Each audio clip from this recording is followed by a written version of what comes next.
Hi, y'all. Michelle Leslie here. I thought we would do something a little bit fun today. When I was a kid, especially in elementary school, I always thought it was fun to be in spelling bees.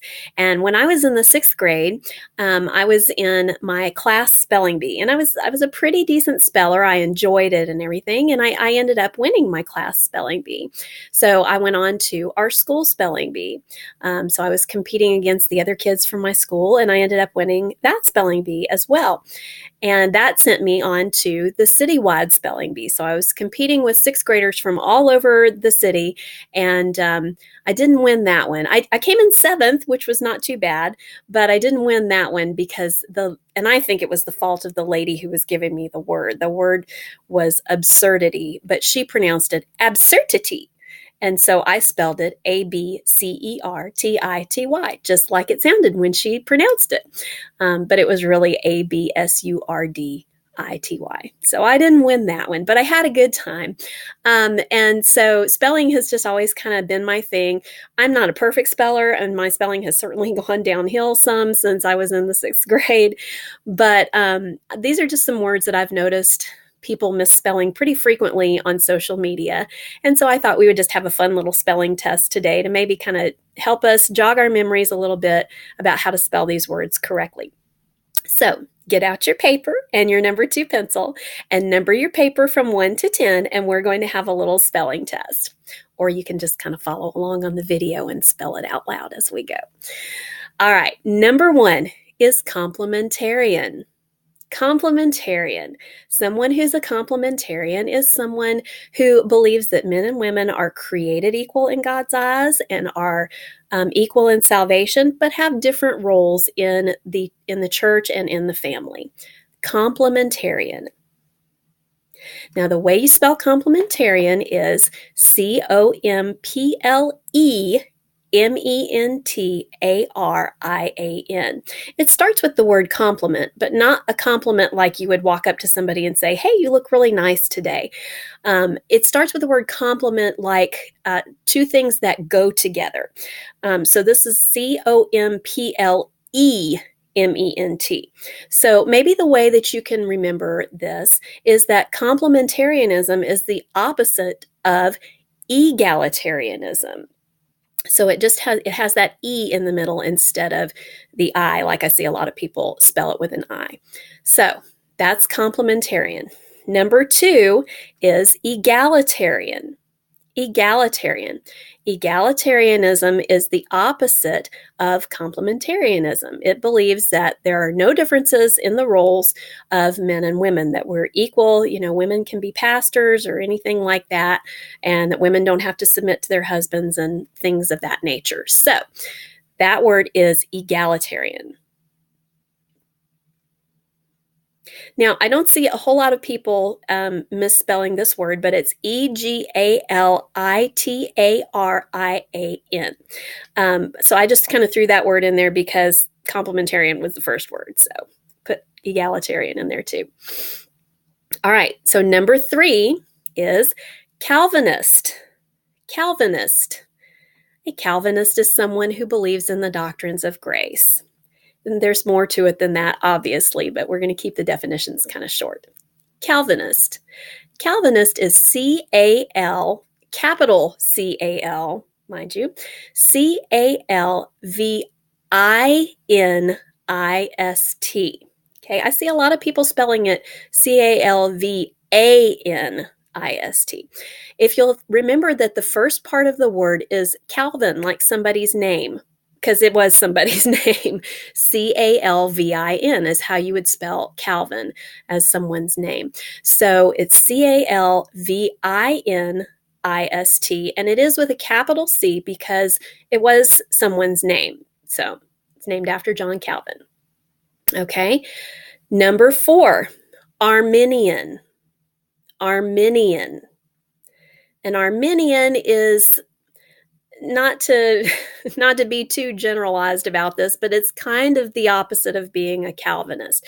Not exactly.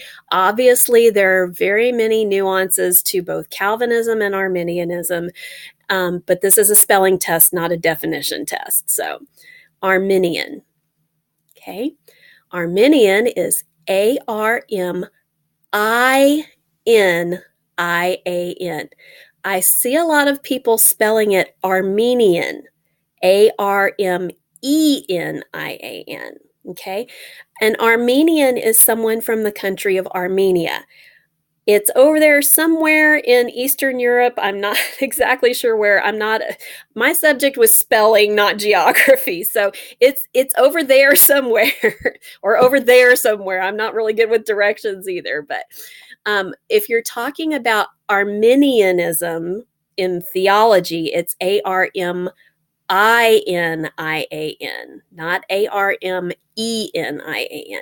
There are Armenians who are Arminians, and there are Armenians who are Calvinists. So be sure that you're getting the right one. In theology, it's the one with the I, not the E. The next word is a book of the Bible. Number 5 is Revelation. Revelation. Revelation is the last book of the Bible. Revelation. Well, Revelation isn't too hard to spell if you know that it's revelation and not revelations. There's no S on the end of Revelation. It's R-E-V, capital since it's the name of a book of the Bible, capital Revelation. That's how you spell the book of Revelation. Okay. Number 6 is another shun. It's Galatians. Number 6 is Galatians. Galatians is one of Paul's epistles. Galatians. Galatians is capital Galatians. We get used to our shun words in English being Tion or Sion, Ion, but that's not the way it is in the book of Galatians. It's Galatians, Galatians. The next word is number 7. Number 7 is atheist. Atheist. An atheist is someone who claims there is no God. Atheist. Okay? Atheist is just like it sounds if you will sound it out. A-T-H-E, atheist, I-S-T, A-T-H-E-I-S-T. A lot of people get the E and the I mixed up. I've done that before myself. But if you just listen to the way the word sounds, atheist, you'll get it right. A-T-H-E-I-S-T. Number 8, this is a word that we hear around Easter a lot of times, and it's the word dying. Sometimes people talk about dying Easter eggs or Jesus dying on the cross. So why don't you write both of those down because they're spelled differently. Dying Easter eggs, Jesus dying on the cross. Okay. So there's a difference between the way those two words are spelled. If you're talking about using a dye to dye Easter eggs and you are dyeing Easter eggs, that word dyeing is D-Y-E-I-N-G. I know it feels weird and it looks weird on the page. That's because we usually use the word dying like somebody leaving this life. We don't talk about dyeing things a different color a lot of times. But if you're talking about dyeing something a different color, then it's D-Y-E, indicating that you're using dye, I-N-G. Now, if you're talking about Jesus dying on the cross or someone dying of laughter or someone losing their life, it's D-Y-I-N-G. No E. D-Y-I-N-G. So if you're saying, I'm dying to be dyeing Easter eggs, you'll have two different words there. The first one will be without the E. The second will be with the E. You might remember the one that's the color thing when you're dyeing Easter eggs, D-Y-E, E for Easter egg. Okay? Dyeing. All right.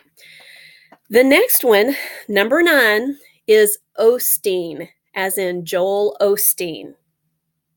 I see people get this one wrong so many times, and it drives me up a tree. Osteen. Joel Osteen. Joel Osteen's last name, and you'll notice I pronounced it the way it is supposed to be pronounced, Osteen, not Olstein, not Oldstein, Osteen. I'm sure there are other people who have those other last names, Olstein or Oldstein, but Joel's last name is Osteen. And it's spelled pretty much exactly the same way that it sounds, but you have to hear the correct pronunciation of it. And it's spelled Osteen. There is no L in his name. There is no D in his name. It's Osteen. If you're going to correct his false doctrine, or if you're going to say that he's a false teacher or something, you really need to spell his name correctly, or it looks like you don't know what you're talking about because you don't even know what his name actually is. Okay, so let's get that one right when we're correcting false teaching. Let's make sure we get the name of the teacher correct. And the last one, number 10, is Meyer, as in Joyce Meyer. How do you spell her last name? Joyce Meyer. Use it in a sentence. Joyce Meyer is a false teacher. Okay, so Joyce Meyer's last name, the last name of Joyce Meyer is Meyer. It's Meyer, not Myers. Okay, I see a lot of people spelling it as Myers. It's not Myers. There are some people whose last name is Myers, but Joyce is not one of them. So it's Meyer. Okay, that's how you spell her last name. So that is our little spelling test. I've got one little bonus word for you. This one's a real toughie. This is a big $10 theology word. See if you can spell it. Supralapsarianism. Supralapsarianism. I'm not going to bother to try to give a definition for that. Look it up. You'll remember it better. Supralapsarianism. That's a big long one, and it could be kind of tough, but it kind of sounds, it spells kind of like, it is spelled kind of like it's pronounced. Supra, S-U-P-R-A, lap, L-A-P, Sarian, S-A-R-I-A-N, ism, I-S-M, supralapsarianism. So there's also an infralapsarianism, which is the same as supralapsarianism in spelling, but it starts with I-N-F-R-A. So if you want to know what those are, you can go look those up and study them to your heart's content. That's going to conclude our little spelling test today.